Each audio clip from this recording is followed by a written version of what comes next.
Petition supreme court में फिर दायर। प्रधानमंत्री, मुख्यमंत्री, सांसद, विधायक, पार्षद, सरपंच सभी के पेंशन हो बंद। अब विधायकों, सांसदों की खैर नहीं। सुप्रीम कोर्ट में एक जनहित याचिका दायर हुई है। इसे आपके आकलन के लिए भेज रहे हैं। प्रिय सम्मानित भारत के नागरिकों, आपसे इस संदेश को सुनने का अनुरोध किया जाता है और अगर सहमत है तो कृपया अपने संपर्क के सभी लोगों को भेजें और बदले में उनमें से प्रत्येक को भी आगे भेजने के लिए कहे। 3 दिनों में पूरे भारत में यह संदेश होना चाहिए। भारत में हर नागरिक को आवाज उठानी चाहिए।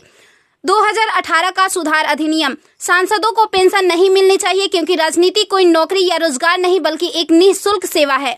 राजनीति लोक प्रतिनिधित्व अधिनियम के तहत एक चुनाव है। इसकी पुनर्निर्माण कर कोई सेवानिवृत्ति नहीं है, लेकिन उन्हें फिर से उसी स्थिति में फिर से चुना जा सकता है। वर्तमान में उन्हें पेंशन मिलती है सेवा के 5 साल होने पर। इसमें एक और बड़ी गड़बड़ी यह है कि अगर कोई व्यक्ति पहले पार्षद रहा हो, फिर विधायक बन जाए और फिर सांसद बन जाए तो उसे एक नहीं बल्कि 3-3 पेंशनें मिलती है।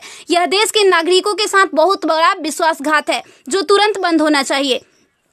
केंद्रीय वेतन आयोग के साथ संसद सदस्यों, सांसदों का वेतन भत्ता संशोधित किया जाना चाहिए और इनको इनकम टैक्स के दायरे में लाया जाए।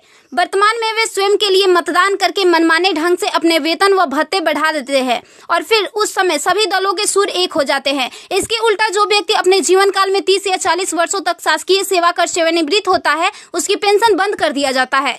सांसदों को अपनी वर्तमान स्वास्थ्य देखभाल प्रणाली त्यागनी चाहिए और भारतीय जन स्वास्थ्य के समान स्वास्थ्य देखभाल प्रणाली में भाग लेना चाहिए। इलाज विदेश में नहीं, भारत में होना चाहिए। इनका अगर विदेश में करवाना है तो अपने खर्च से करवाए, अन्यथा मर जाए। मुफ्त छूट, राशन, बिजली, पानी, फोन बिल जैसी सभी रियायत समाप्त होनी चाहिए। वे न केवल ऐसी बहुत सी रियायतें प्राप्त करते हैं बल्कि वे नियमित रूप से इसे बढ़ाते भी रहे हैं। अपराधी नेताओं को चुनाव लड़ने से रोका जाए। संदिग्ध व्यक्तियों के साथ दंडित रिकॉर्ड, आपराधिक आरोप और दृढ़ संकल्प अतीत या वर्तमान को संसद से प्रतिबंधित किया जाना चाहिए। कार्यालय में राजनेताओं के कारण होने वाली वित्तीय हानि उनके परिवारों, नामांकित व्यक्तियों, संपत्तियों से वसूल की जानी चाहिए। सांसदों को भी सामान्य भारतीय लोगों पर लागू सभी कानूनों का समान रूप से पालन करना चाहिए। नागरिकों द्वारा एलपीजी गैस सब्सिडी का कोई समर्पण नहीं जब तक सांसदों और विधायकों को उपलब्ध सब्सिडी, संसद कैंटीन में सब्सिडी वाले भोजन सहित अन्य रियायतें वापस नहीं ले ली जाती। संसद में सेवा करना एक सम्मान है, लूटपाट के लिए एक आकर्षक करियर नहीं। फ्री रेल और हवाई जहाज की यात्रा सुविधा बंद हो। आम आदमी क्यों उठाए इनकी मौज मस्ती का खर्च? यदि प्रत्येक व्यक्ति कम से कम 20 लोगों से संपर्क करता है तो पूरे भारत में अधिकांश लोगों तक यह संदेश प्राप्त करने में केवल 3 दिन लगेंगे। क्या आपको नहीं लगता कि यह मुद्दा उठाने का सही समय है? यदि आप उपयुक्त से सहमत है तो इसे फॉरवर्ड करें, यदि नहीं तो बस हटाएं। आप